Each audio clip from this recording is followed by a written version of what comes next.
இன்றைக்கி ஒரு நாள் சமைக்கிறதுக்கு நம்ம இந்த கீரை கிடச்சிருக்கு. தேங்காய் காய்ச்சும் போது இது போட்டு காய்ச்சணும்னா அவ்வளோ ஒரு வாசனையாக இருக்கும். செமையாக இருக்குது. இதை பார்க்கும்போது இந்த செடிக்கிட்ட வந்தால் எனக்கு ரொம்ப ஆசையாக இருக்கும்.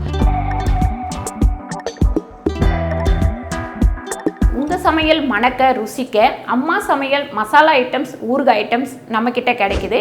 நீங்கள் கீழே வந்து நம்பர் கொடுக்குறேன், நம்பரில் கான்டாக்ட் பண்ணுங்கள். வணக்கம், நான் உங்கள் அம்மா வீட்டு சமையல் மீனாட்சி. இன்றைக்கி நம்ம தோட்டத்தை பார்க்கலாம், எப்படி இருக்குது மாடி தோட்டம் அப்படின்னு சொல்லிட்டு பார்ப்போம். அது இல்லாமல் ரமேஷ் வந்து மீனுக்கு வந்து ஃபுட்டு வாங்கிட்டு வந்தான். ஏதோ மாற்றி வாங்கிட்டு வந்துட்டான் போல இருக்குது. அது வந்து போட்டவுடனே மீனுங்களுக்கு வந்து செட் ஆகவே இல்லை. அதனால அதை வேஸ்ட் பண்ண வேணாம், ரிட்டர்ன் கொடுத்தாலும் வாங்க மாட்டாங்க அப்படின்றதுனால தண்ணியில் கலந்து செடி எல்லாத்துக்கும் ஊற்றிடலாம் அப்படின்னு சொல்லிட்டு இருக்கிறேன். செடி வந்து நல்லா வளரும். மீனோட ஃபுட்டை வந்து கலக்கி போடும்போது நல்லா வளரும். அதுக்காக காசு கொடுத்து வாங்கி போடணும் அப்படின்னு சொல்லிட்டு சொல்லலை. நம்ம வாங்கி வந்துட்டால் அதை வேஸ்ட் பண்ணக்கூடாது அப்படின்றதுனால செடிக்கு ஊற்றிடலாம் அப்படின்னு சொல்லிட்டு பிளான் பண்ணியிருக்கேன். அதே மாதிரி மேலே வந்து பூக்கிறதுக்கு வந்து ஒரு மருந்து, அந்த மருந்தோட பாட்டில் வந்து பார்த்திங்கன்னா ஒரு தோட்டம் வச்சுருக்காரு, மல்லி தோட்டம். அவருக்கு அந்த பாட்டில் வேணும்னு சொல்லிட்டு பாட்டில் கொடுத்தேன். நான் வேறு பாட்டிலில் ஊற்றி வச்சுருந்தேன், அது மறந்து போயிட்டேன்.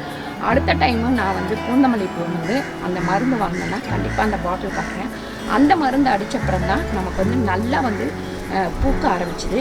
கொய்யாலாம் காய்க்க ஆரம்பிச்சிது. அந்த மருந்து அடிக்க ஆரம்பிச்சப்போ தான் பூக்கிறதுக்கு காய்க்கிறதுக்கு எல்லாத்துக்குமே அந்த மருந்து வந்து சூப்பராக இருக்குது. அந்த மருந்து வந்து பார்த்திங்கன்னா ஆர்கானிக் தான், கெமிக்கல் கிடையாது. அது போட்டதுக்கப்புறம் தான் நம்ம மாடி தோட்டம் ரொம்ப சூப்பராக இருக்குது. வாங்க போய் பார்க்கலாம். முதல்ல நம்ம கார்டன் எப்படி இருக்குன்னு பார்க்கலாம். இந்த மஞ்சள் செடி வந்து இப்போ தான் வந்து நமக்கு வளர ஆரம்பிச்சிருக்கு. இன்றைக்கி காலையில் கொஞ்சம் மண் போட்டேன். அதுக்கப்புறம் திராட்சை வந்து காஞ்சி உதிர்ந்துக்கிட்டே இருந்தது அப்படின்னு சொல்லிட்டு ரொம்ப கவலைப்பட்டுட்டு இருந்தேன். அதுக்கப்புறம் நீங்கள் வந்து நமக்கு வந்து நம்ம சப்ஸ்கிரைபர் ஒருத்தவங்க கமெண்ட் பண்ணியிருந்தாங்க. அதனால இந்த இரும்பு வந்து ஊனி வச்சதுக்கப்புறம் நல்லா கொஞ்சம் துளுக்க ஆரம்பிச்சிருக்கு. ஆனால் என்னதான் இருந்தாலும் திராட்சை வந்து நம்ம பந்தல் போடும்போது தான் அது வந்து நல்லா வளரும் அப்படின்னு சொல்லிட்டு சொன்னாங்க. கொஞ்சம் வெயிட் பண்ணுவோம் நம்ம. அதுக்கப்புறம் நம்ம அந்த புது வீட்டுக்கு போனதுக்கப்புறம் இதுக்கு நல்ல பந்தல் ஒன்று போட்டு இதில் ஏற்றி விடுவோம். அதுக்கப்புறம் இன்னொருத்தவங்க வந்து கமெண்ட் பண்ணியிருந்தீங்க, அம்மா 3 வருஷம் ஆகும் அது உடனே காய்க்காது அப்படின்னு சொல்லிட்டு. எனக்கு தெரியல, திராட்சை செடியை பற்றி எனக்கு தெரியல. உங்களுக்கு யாருக்காவது திராட்சை செடியை பற்றி தெரிஞ்சால் கண்டிப்பாக சொல்லுங்கள். அதுக்கேற்ற மாதிரி அதை பராமரிக்க ஆரம்பிச்சிடுறேன். அதுக்கப்புறம் பார்த்திங்கன்னா இந்த கொஞ்சமாக கீரை வளர்ந்துருக்கு. நான் இப்போ காலையில் கொஞ்சம் கீரை கட் பண்ணி வச்சுக்கிறேன். இதையும் நான் கட் பண்ணி எடுத்துக்கிறேன். சிகப்பு பொன்னாங்கண்ணியும் இன்னும் சாதா பொன்னாங்கண்ணியும் இருந்தது. கட் பண்ணதுக்கப்புறம் தான் ஐயோ நம்ம வீடியோ கட் பண்ணி காட்டாமல் போயிட்டோமே அப்படின்னு யோசனை வந்தது. சரி, இந்த கீரையும் நம்ம கட் பண்ணி எடுத்துக்கலாம். இது வந்து தண்டிக்கீரை. கொஞ்சமாக எல்லாத்தையும் போட்டு பருப்பு போட்டு கடைவோம், இல்லாட்டி பொரியல் பண்ணுவோம்.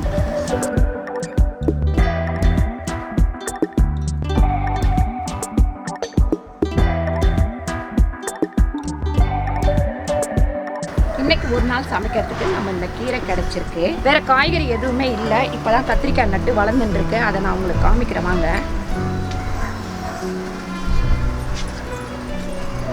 அதுக்கப்புறம் நார்மலாகவே நம்ம வந்து சுண்டைக்காய் செடி வளர்ந்துட்டுருக்கு. பூ பூத்துது, மறுபடியும் கொட்டி போயிடுச்சு.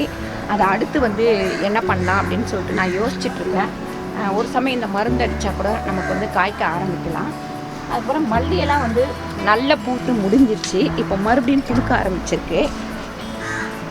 அதுக்கடுத்து பார்த்திங்கன்னா இந்த லெமன் கிராஸ் இதெல்லாம் வந்து எனக்கு நல்லா யூஸ் ஆகுது. நான் சொன்னேன் இல்லைங்களா, நம்ம வந்து கஷாயம் போட்டு குடிக்கிறதுக்கு இதெல்லாம் தான் நான் யூஸ் பண்ணிட்டுருக்கேன். இது வந்து லெமன் கிராஸ் எடுத்துப்பேன். அதுக்கப்புறம் என்னென்ன எடுக்கிறதுன்னு சொல்கிறேன். இங்கே பாருங்கள், இந்த கருணக்கிழங்கு செடி இதுலேயும் நட்டு வச்சேன். இதுவும் நல்லா வளர்ந்துருக்கு. அதுக்கப்புறம் பார்த்திங்கன்னா நம்ம வேர்க்கடலை செடி, இதிலெல்லாம் வேர்க்கடலை செடி. இது எப்பவும் போல் நமக்கு சேப்பங்கிழங்கு நல்லா வளர்ந்துட்டுருக்கு. வாழை மரம் பாருங்கள், அதில் ரெண்டும் இதில் ஒன்றும் வச்சேன். இந்த தனியாக வச்சது நல்லா வளருது. ரெண்டும் ஒன்றா சேர்த்து வச்சது இடம் பத்தலை போல இருக்குது, கம்மியாக தான் வளர்ந்துருக்கு. அதுக்கப்புறம் இந்த இடத்துல பார்த்திங்கன்னா நான் வந்து கொடைக்கானலில் வந்து நம்ம வாங்கிட்டு வந்த டேரி பூ செடி அது காஞ்சி முடிச்சிருச்சு.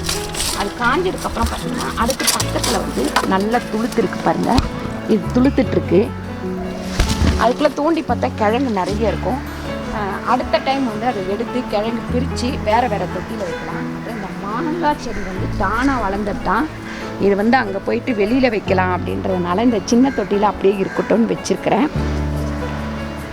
எப்பவும் போல் நமக்கு வந்து இந்த இது காஞ்சி உதிர்ந்து போயிடுச்சு பாருங்கள். கயிறு கட்டி வச்சோம் இருந்துச்சு. எனக்கு தெரிஞ்சு இதுக்கு வந்து தொட்டி பத்தலை, மாதுளை இருக்கிறது தொட்டி பத்தலைன்னு நினைக்கிறேன்.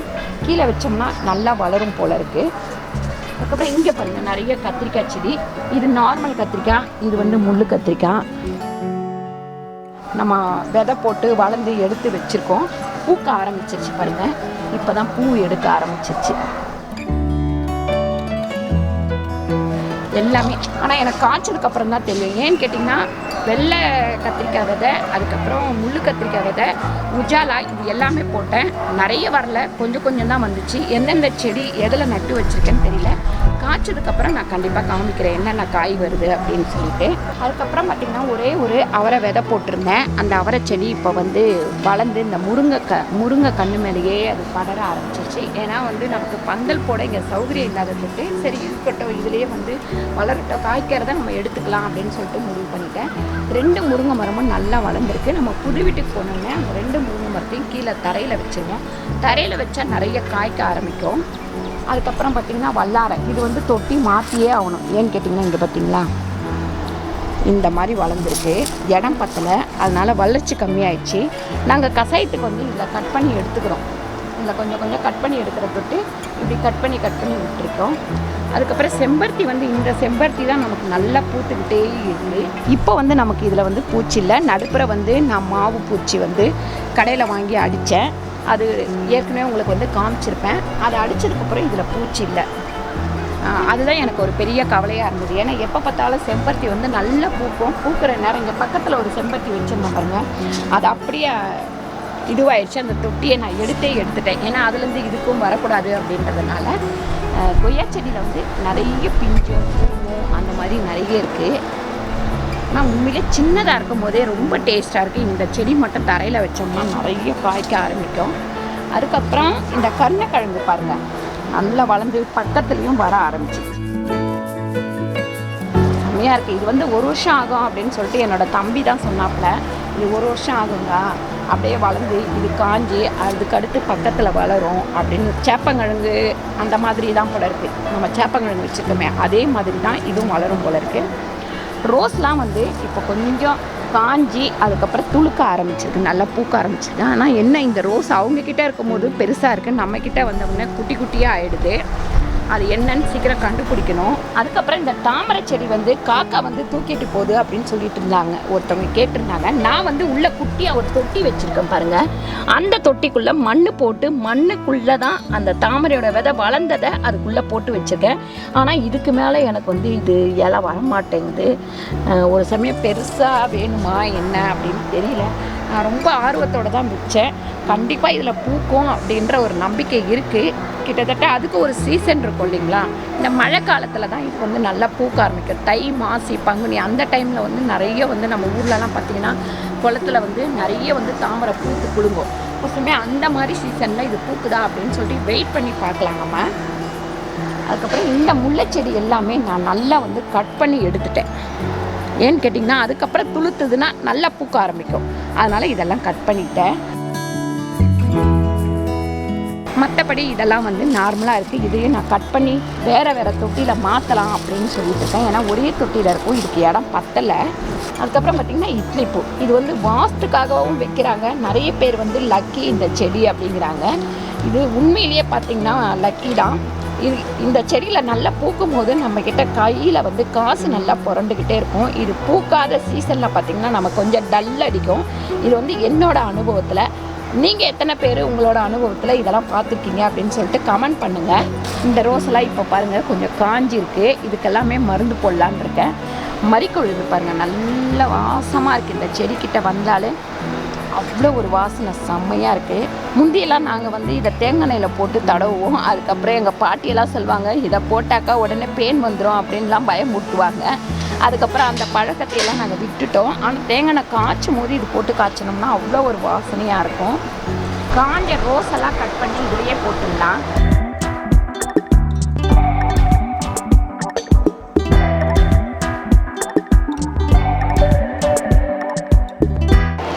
மல்லி வந்து பார்த்திங்கன்னா நல்லா வந்து பூத்து முடிச்சிருச்சு. இப்போ மறுபடியும் துளுக்க ஆரம்பிச்சிருக்கு. துளுத்த உடனே கண்டிப்பாக பூக்கும். நமக்கு வந்து ஒரு ஆவணி ஃபுல்லாக நமக்கு மல்லி கிடைக்கும். அதுக்கப்புறம் தான் கொஞ்சம் டிமாண்ட் ஆகும். அதுக்கப்புறம் செரி டொமேட்டோ பாருங்கள் எவ்வளோ சூப்பராக அழகாக வளர்ந்துருக்கு. இது வந்து நான் விதையே போடலை, எப்படி வளர்ந்ததுன்னே தெரியல. ஒரு சமயம் நான் வந்து நர்சரியிலேருந்து வாங்கிட்டு வந்த செடி விதையிலேருந்து வந்ததா என்னான்னு எனக்கு தெரியல. இது நல்லா இந்த மாதிரி காய்ச்சிட்டே இருக்குது. அதுக்கப்புறம் இங்கே பாருங்கள், இந்த இட்லி செடி பார்த்திங்கன்னா இது ஒரு ரகம். இதுவும் இந்த சீசனில் நமக்கு நல்லா துளுத்துக்கிட்டே இருக்குது. அதுக்கப்புறம் இந்த செடியை பற்றி உங்களுக்கு சொல்லியே ஆகணும். ஏன்னு கேட்டிங்கன்னா ஃபஸ்ட்டு வந்து பார்த்திங்கன்னா நல்லா அங்கேருந்து வாங்கிட்டு வரும்போது நல்லா பூத்து இருந்தது. அதுக்கப்புறம் நான் கொண்டு வந்து வச்சதுக்கப்புறமும் நல்லா பூத்துது. அதுக்கப்புறம் திடீர்னு பார்த்திங்கன்னா அப்படியே காஞ்சி போய் ஒரு மாதிரி வந்து இந்த பூவெல்லாம் இத்தினுண்டு வளர ஆரம்பிச்சிச்சு. அதுக்கப்புறமா தான் நான் இன்றைக்கி அடிக்க போகிறேன் பாருங்கள். அந்த மருந்து அடித்ததுக்கப்புறம் நல்லா இந்த மாதிரி பூக்க ஆரம்பிச்சு. எப்படி அழகாக இருக்குது இல்லைங்களா? செமையாக இருக்குது. இதை பார்க்கும்போது இந்த செடிக்கிட்ட வந்தால் எனக்கு ரொம்ப ஆசையாக இருக்கும். இதை வந்து நான் டெய்லி வந்து நம்ம பூ போட்டு வைப்பேன் இல்லைங்களா பாத்திரம், அதில் வந்து டெய்லி இப்போ இந்த பூ தான் பறித்து வைக்கிறேன். அது பார்க்கறதுக்கு வாசல் முன்னாடி ரொம்ப ரொம்ப அழகாக இருக்குது. அப்புறம் இந்த ரோஸ் எல்லாம் ஓரளவுக்கு இந்த வெயிலுக்கு தப்பிச்சிருச்சு. இனிமேல் கவலை இல்லை, ஏன்னா அடுத்தடுத்து கொஞ்சம் மழை பெஞ்சிக்கிட்டே இருக்க போது, அப்போ நமக்கு பிரச்சனை இல்லை. இந்த மஞ்சள் கலர் செம்பருத்தி பார்த்திங்கன்னா பாருங்கள் இந்த மாதிரி வாடி போகுது. ஏன் வாடி போகுது? ஒரு சமயம் வெயில் ரொம்ப அதிகமாக என்னன்னு எனக்கு தெரியல.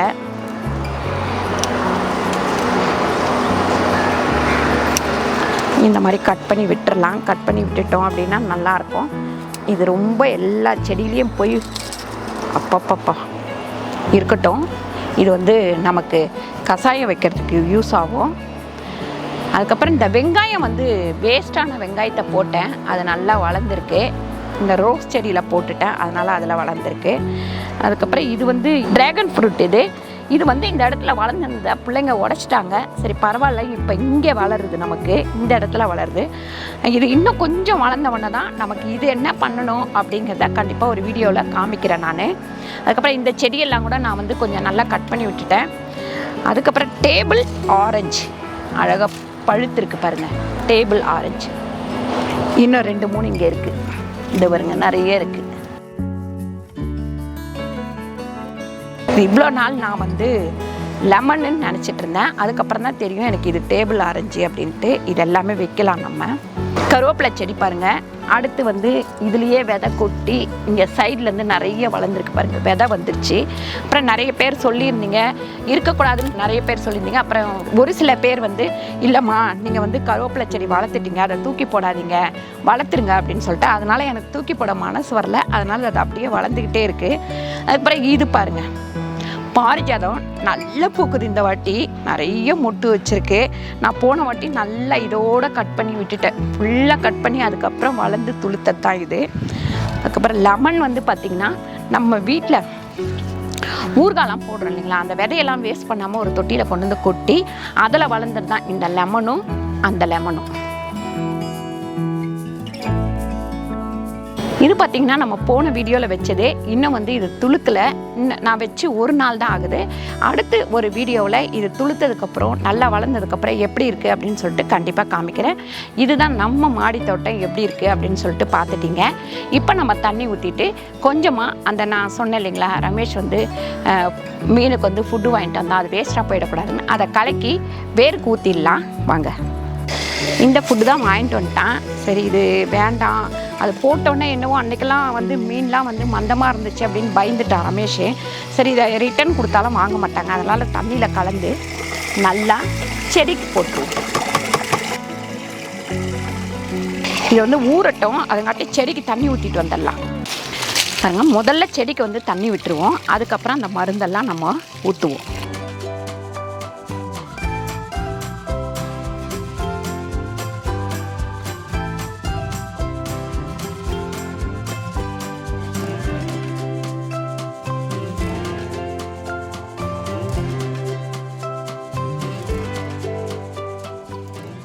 பாருங்கள், அந்த மீனோட ஃபுட்டு வந்து ஊற வச்சுட்டேன். கொஞ்சம் கொஞ்சம் ஊற்றினா போதும், ரொம்ப வேணாம்.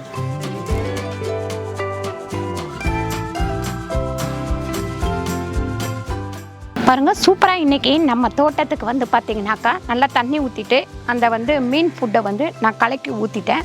ஒரு 10 நாள் கழித்து நான் காமிக்கிறேன் எப்படி வளர்ந்துருக்கு அப்படின்னு சொல்லிட்டு. இந்த மாதிரி வேஸ்ட்டாக வர எல்லா பொருளும் அதுக்குன்னு செடிக்கு போடுற பொருள் தான் போடணும். அப்புறம் மீன் தட்டி கழுவுனிங்கன்னா அந்த தண்ணியை கூட நம்ம செடிக்கு ஊற்றலாம், நல்லா வளரும். அதில் அந்த மீன் இருந்துக்கிட்டே இருக்கிற தொட்டு நமக்கு அந்த மீன் அமிலம் அடிக்கிறோம் இல்லைங்களா, அது தவிர்த்து இதை ஊற்றணும் அப்படின்னா நல்லா செடி வளரும். இந்த வீடியோ உங்களுக்கு பிடிச்சிருந்தா லைக் பண்ணுங்கள், ஷேர் பண்ணுங்கள், சப்ஸ்கிரைப் பண்ணுங்கள், ஃபேஸ்புக்கில் ஷேர் பண்ணுங்கள், மறக்காமல் கமெண்ட் பண்ணுங்கள். நன்றி, வணக்கம்.